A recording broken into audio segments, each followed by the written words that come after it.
At the time of this recording, Chelsea find themselves second in the league, with Malo Gusto scoring his first ever Chelsea goal in the league. If that's not enough reason for you to smash the like button, I don't know what is. Hello there, guys, and welcome back to the channel.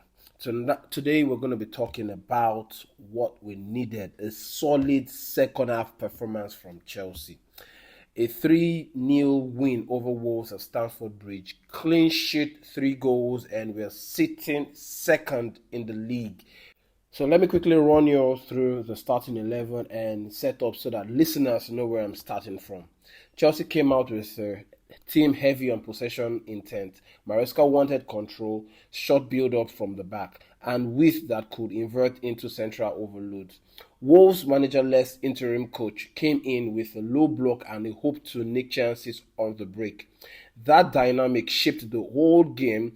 Chelsea did the hard work in spells, and this game was a game of 2 halves. Wolves sat in and dared Chelsea to break them down. Boy, oh boy, in the first half was so diabolical, was so slow, and everything, the same complaints that a lot of fans and myself have had from the get-go in this season is the sideways passes.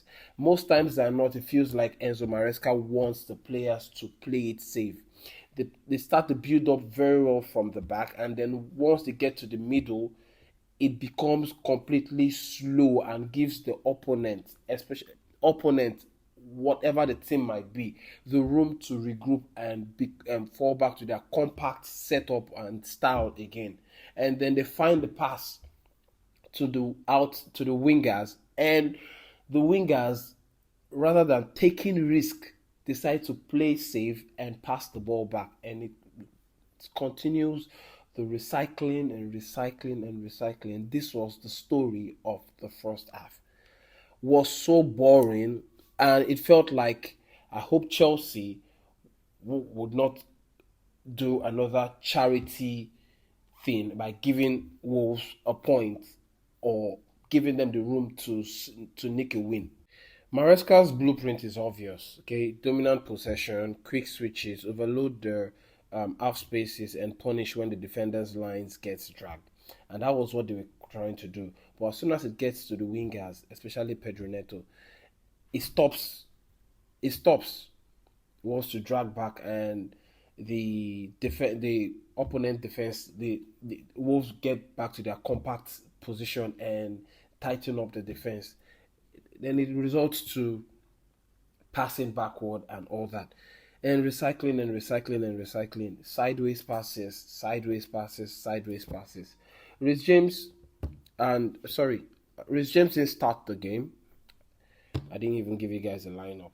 The lineup was Sanchez in goal, Malo Gusto and Cucurella the right and left back respectively, Fofana and Chalobah at centre back pairing. Enzo and Caicedo at the midfield base, with João Pedro playing just ahead of them, with Neto playing from the right and Garnacho playing from the left, with Liam Delap up top. That was the lineup, and for me, that lineup looked very good. Only one thing that I wasn't in agreement with was the fact that Esteval, we do not know when he's going to be given, what he needs to do to prove that he's good enough to start. Because when he came on in the second half, everything changed. We'll get there anyway. So, Malo Gusto and Cucurella were offering width and vertical options. Enzo Fernandez trying to orchestrate the rhythm, and Alejandro Garnacho asked to provide high direct crosses to unsettle a compact Wolves backline. But there was one caveat. Chelsea dominated the ball in the first half but lacked the final cutting edge. In the first half, Chelsea could have, excuse me, I've got a bit of cold, okay? In the first half, Chelsea could have, first early minute of the first half, Chelsea could have scored at least 3 goals. If you remember the pass that Enzo Fernandez made to Garnacho, where he wanted to take it at once, and then it didn't connect very well. That was one. And then there was the other shot from João Pedro that didn't connect very well as well. And there's also another one that was a clear-cut chance that it just felt like we still keep missing failing to finish our dinner. We do everything right to the final third, and then it ends there. Like it don't we tend to be complacent in that area. I don't know, and this is owing to Enzo Maresca. He needs to, and I understand that he wants to keep possession and have the ball with his boys all the time. Okay, but then what do you do with it? The reason why you're holding on to the ball is because you want to punish the opponent and make sure that they leave space open. And when they do, it feels like there's some sort of hold back from the attackers, especially Pedro Neto, or listen, they are scared to take risk. Why are you a winger? Why are you an attacker if you cannot take on your man? That's the problem. So they dominated the ball in the first half, but lacked the final cut, and Maresca needed that clinical moment. The first half looked familiar, and the Blues had the ball, moved it well across the pitch, and probed. The problem was a lot of sideways passes, like I said. Okay, the sideways passes were just enough. If you have chances, and Wolves keeper plus, their blocks kept things level. Okay, if you're honest, that first half, like I don't know about you, I nearly fell asleep in the first half, and like I said, it felt I started having this panic attack, not really panic attack, but had that fear in me, like Chelsea could just end up fumbling this game again, like they did against Carabao, because you can't keep having to do everything right until the final third, and then you end up just messing it up and fumbling it. But credit to Chelsea, okay, the structure was there. We're just missing that decisive moment. And then in the first half, you could see I had a scare when I saw Moises Caicedo limping. I was scared, and thank God that we have the international break gives most of the players the opportunity, the room to rest and recover for the Burnley and the remaining tough fixtures that we're going to be having going forward. Like we're going to be having Burnley and then Arsenal and then Barcelona and then Man City and then this and then that and all that. And the boys better be ready for this. Hopefully we'll have Buddy Shield back after the international break, and then we'll also have Cole Palmer before the Barcelona game, like some of the news outlets have outlined. Okay, so and then the second half flipped. Okay, Gusto opened the scoring with a cross from Garnacho. Garnacho was really, really good in this game. I'm not gonna lie. Okay, he was really good in the game, and it looked like he's really, really improving. When Garnacho joined Chelsea, I was really skeptical about him. To be honest, Garnacho gave the vibe while he was back at Manchester United that it was him over the team, himself over the team. But this time around, he's looking like he has this mindset. He's putting the team ahead of himself, and he had 2 assists today. For me, Garnacho was my man of the match. He did everything, and it's just a shame that he didn't score. Okay, he had 2 assists and was very impactful throughout the game. Okay, Malagusto scored his header from a cross from Garnacho, and that broke the Wolves' resolve. 6 minutes later, João Pedro finished off a great move. It was threaded in by an incisive pass from the young player, and guess who that is? Estevan Willian. The kid came on, and everything changed. You could see the difference between him and Pedro Neto on that right side. It's day and night.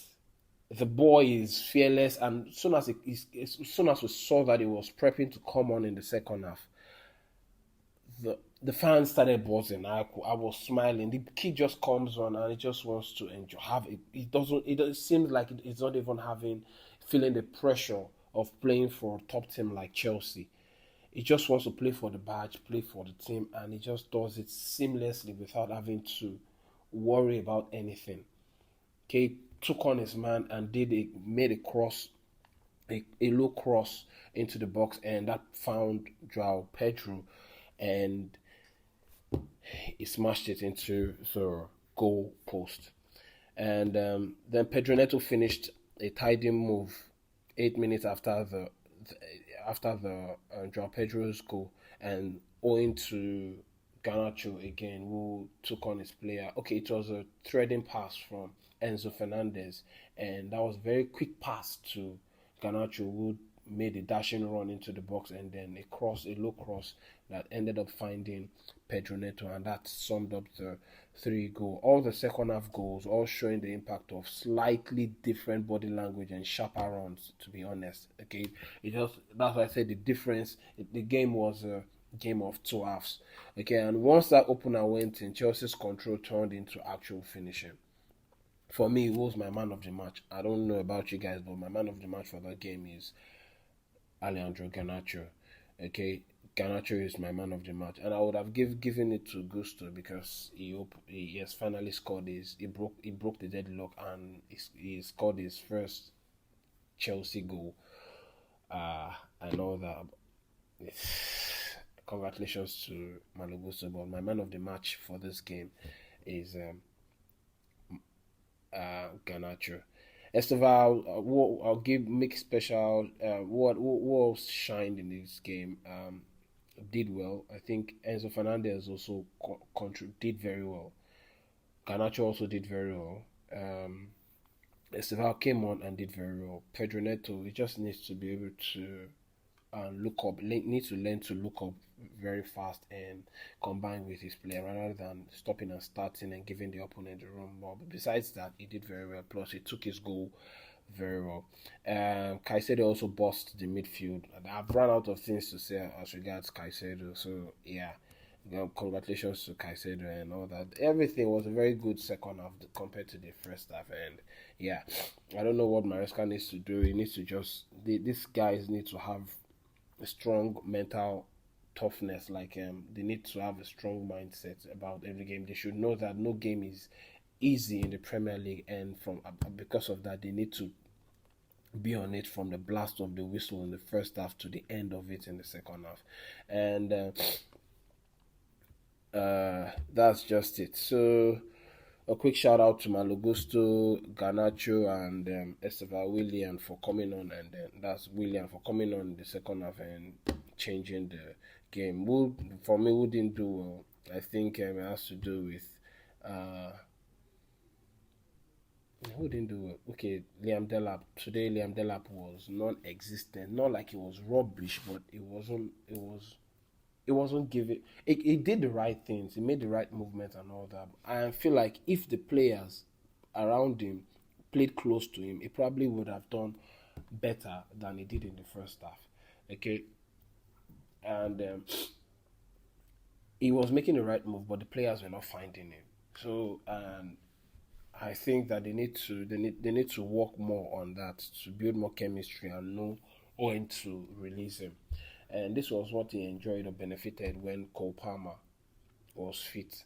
And I knew that it was going to affect Liam Delap as Cole Palmer was, because these two already knew each other way from the time of Manchester City under 21 and the academy and all that. So I knew this would be some sort of adjusting period for him. Plus the fact that he's just come back from injury and all that, he's been out for quite a while. So it was poor. It wasn't poor from him. They just did not serve him as well as they ought to. They didn't find him enough. So that's just my only player who didn't do well. Okay, and then in the first half, João Pedro too had a very very bad game, to be honest. Okay, so little tactical, Maresca's use of inverted fullbacks attacking the half space paid off, and Cucurella really has energy. We don't talk enough about him. The man has got a serious, the way he bombs forward and comes back and do all that. Long may it continue, and I hope that he doesn't get injured, because man too is covering quite a lot of ground, especially being taxed to invert and then support, and it's just sometimes it's everywhere, and you start to ask yourself, how has he gotten there? How is he doing that? There was a time he actually left his position, okay, and chased after the ball to press the goalkeeper. Anyway, so yeah, Chelsea finally end up in Chelsea will be in the second position. Like I said, at the time of this recording, Chelsea find themselves second in the league, and Arsenal drew their game to Sunderland. This was they were trailing by a goal, and then they scored and took the lead from a Trossard, a beautiful finish, to be honest. And it felt like Arsenal already won the game. And I looked again only to realize that Arsenal had conceded late in the game, and then Tottenham hosted Manchester United, and then the game ended in a draw. So both teams have drawn. Arsenal are now ahead of Chelsea with from 8 points now to 6 points as we head into the international break. So this was a performance that showed both the blueprint and the problems. Maresca's system is working, structure, possession, intelligent fullback play, but the finishing and the defense need to be cleaner. And shout out to Fofana. Fofana has been, since he got back from injury, he has been doing very well, to be honest. And the pairing with him and Chaluba looks like water and fire, and they're both complementing each other, to be honest.